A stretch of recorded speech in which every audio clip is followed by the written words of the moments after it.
وہ ساری مٹھائی پیٹ میں دھکیل چکی تو پیر صاحب اس سے مخاطب ہوئے۔ میں نے آپ کو ایک مٹھائی کا ٹکڑا کھانے کو کہا تھا، جبکہ آپ پورے کا پورا ڈبہ خالی کر چکی ہو۔ اس سے آپ کو کیا سمجھ آئی؟ پیر صاحب کی بات سن کر وہ خاتون پہلے تو شرمائی، مگر پھر ڈھیٹ پن کا مظاہرہ کرتے ہوئے پیر صاحب کو اپنی حسین مسکراہٹ سے زیر کرنے کی کوشش کرنے لگی۔ پیر صاحب نے جب اس پر کوئی توجہ نہ دی اور وہ سنجیدگی سے ذکر میں مصروف رہے تو عورت نے کچھ دیر سوچا اور پھر پیر صاحب کے قدموں میں جھک کر بہت فلسفیانہ انداز میں کہنے لگی، پیر صاحب میں سمجھ گئی، آپ کا مطلب ہے مرد کا مزاج کچھ ایسا ہی ہے کہ مٹھائی کا ایک دانہ چکھنے کے بعد وہ پھر دوسری، تیسری اور چوتھی کی طلب رکھ لیتا ہے۔ اس لیے تو میرا شوہر دوسری عورت کے چکر میں ہے۔ بزرگ نے خاتون کی بات سنی تو جلال میں آ کر فرمانے لگے، نہیں او کم عقل خاتون، ایسا نہیں، بلکہ اس کا مطلب یہ ہے کہ تم بہت زیادہ موٹی اور بھدی ہو گئی ہو۔ تمہارا اپنے کھانے پینے پر کوئی کنٹرول نہیں، جو کچھ ملا اسے پیٹ کے جہنم کا حصہ بنا ڈالا۔ یہی وجہ ہے کہ تم وہ پہلے والی خوبصورتی اور رعنائی اور دلکشی کھو چکی ہو۔ تمہارے یہ مسائل اور بری عادات کوئی تعویذ یا کوئی دم ٹھیک نہیں کر سکتا۔ جاؤ اپنا منہ اور پیٹ کنٹرول میں رکھو اور ہر وقت بکری کی طرح منہ مارنے سے پرہیز کرو اور کوے کی طرح ٹیں ٹیں کرنے کی بجائے اپنا منہ بند رکھو۔ میاں تم سے محبت کیا خاک کرے گا، وہ بیچارہ تو تمہارا یہ لہیم و شہیم وجود دیکھ کر اور تمہاری چرب زبانی سے خوف کھا جاتا ہوگا۔ منہ اور پیٹ اگر کنٹرول ہو گیا تو عمر بھلے کم ہو نہ ہو، تمہاری جسامت ضرور 20 سال پیچھے والی مل جائے گی، اور اگر تم میں یہ تبدیلی آ گئی تو پھر آپ نے خاوند کا رد عمل دیکھنا، اور اس نے تمہارے ناز و نین نہ اٹھائے تو پھر بات کرنا۔ پیر صاحب کی بات سن کر وہ خاتون بہت مایوس ہوئی۔ اس نے اپنے وجود پر ایک نظر دوڑائی اور پھر دل ہی دل میں کہنے لگی، کیا ہوا مجھے، اچھی بھلی گوری چٹی اور روبدار خاتون ہوں، گھر سے باہر نکلوں تو سب مردوں کی نگاہیں میرے بھاری بھرکم خوبصورت وجود کا طواف کرتی تھکتی نہیں، لیکن معلوم نہیں پیر صاحب اور میرے خاوند کو مجھ میں ایسی کون سی خامیاں نظر آئی ہیں۔ وہ بڑبڑاتی ہوئی وہاں سے اٹھی اور غصے سے بپھری ہوئی شیرنی کی طرح خانقاہ سے باہر نکل گئی۔ وہ سارے راستے سوچتی رہی کہ معلوم نہیں لوگوں کی آرزوئیں اور مرادیں بزرگوں کے پاس جانے سے کیسے پوری ہو جاتی ہیں، جبکہ میری تو تکلیف میں مزید اضافہ ہو گیا ہے۔ لگتا ہے ان پیر صاحب کے پلے کچھ بھی نہیں، نہ دم کیا اور نہ ہی کوئی تعویذ دیا، نہ مجھ سے پیر دبائے، نہ نذرانہ قبول کیا، اور نہ ہی میرے اتھل پتھل سرخ و سفید وجود سے متاثر ہوئے۔ لگتا ہے میں کسی غلط جگہ پر چلی گئی ہوں۔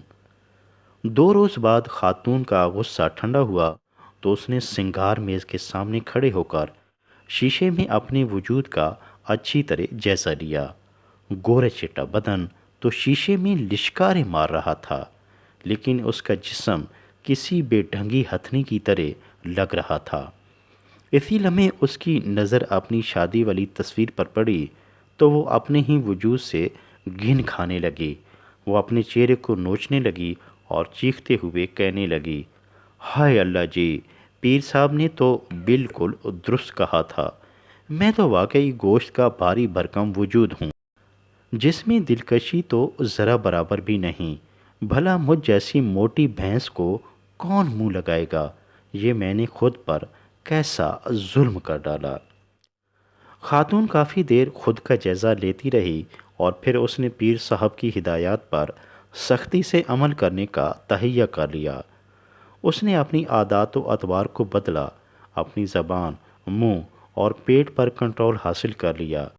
یوں ہی وہ چند ہی دنوں میں دبلی پتلی ہو گئی اور شوخ و چنچل لڑکی جیسی دکھنے لگی۔ اس کا شوہر کاروباری سلسلے میں کئی دنوں سے شہر سے باہر تھا۔ اس کی واپسی کے روز عورت نے نہا دھو کر خوبصورت جوڑا زیب تن کر لیا۔ ہلکا سا میک اپ، ہونٹوں پر سرخی کی دوبیز طے، آنکھوں میں کجل، بالوں میں جوڑا کالے شوش ناکی طرح، کمر کے ساتھ بل کھاتا لمبا پراندہ، بازوؤں میں کھنکتے سونے کے کنگن، گلے میں دمکتا ہار، اور کانوں میں لشکارے مارتے سنہری بندے اور ناک کی نتھنی نے اسے واقعی 20 سال پہلے والے حسن و جمال میں ڈھال دیا تھا۔ خاوند گھر میں داخل ہوا تو اپنی حسین و جمیل بیوی کو بس دیکھتا ہی رہ گیا۔ اسے اپنی آنکھوں پر یقین نہیں آ رہا تھا، مگر یہ تو حقیقت تھی۔ آج تو گھر کا ماحول ہی بدلا ہوا تھا، اور بالکل ایسے ہی کیفیت تھی جیسے آج سے 20 سال پہلے وہ اس حسینہ کو بیاہ کر اپنے گھر لایا تھا۔ آج جذبات و احساسات دوبارہ نوجوانی کی دہلیز پر انگڑائیاں لے رہے تھے، گویا انہیں آج دوبارہ خوشیوں سے بھرپور ایک نئی زندگی مل گئی تھی۔ بس پھر آج کے بعد بیوی نے اپنے شوہر سے نہ کوئی گلہ شکوہ کیا، نہ شک کی نگاہ سے دیکھا، اور نہ ہی پیار و محبت میں کوئی جھول نظر آیا۔ یوں ایک مرد کلندر اور اصلی و نسلی بزرگ نے ان کی زندگی گلزار بنا دی۔ اس دلچسپ واقعہ سے معلوم ہوا کہ ہم تعلقات بگاڑنے میں ہمیشہ دوسروں کو ہی مورد الزام ٹھہراتے ہیں اور انہیں سے شکوہ کرتے ہیں، جبکہ اپنی گریبان میں کبھی جھانکتے ہی نہیں، اپنے آپ کو درست اور راہ راست پر لانے کی کوشش ہی نہیں کرتے۔ ہو سکتا ہے کہ حالات کی سنگینی میں ہماری اپنی ہی کجی اور اکڑ پن کا سارا قصور ہو، جبکہ فریق مخالف اپنے موقف پر درست ہو۔ وہ کہتے ہیں نا کہ دل کو دل سے راہ ہوتی ہے۔ جب ہم اپنی نیت کو صاف کر لیں گے تو دوسروں کے دل بھی ہماری محبت سے لبریز ہو جائیں گے، اور وہ خود ہی ہماری سمت کھنچے چلے آئیں گے، کیونکہ یہ تو قانونی قدرت ہے، اور سائنس بھی ثابت کر چکی ہے کہ ہر عمل کا ایک رد عمل ہوتا ہے۔ اس لیے بس اپنے اعمال و کردار کو ٹھیک کر لیں، انشاءاللہ سب کچھ آپ کے حق میں بدل جائے گا۔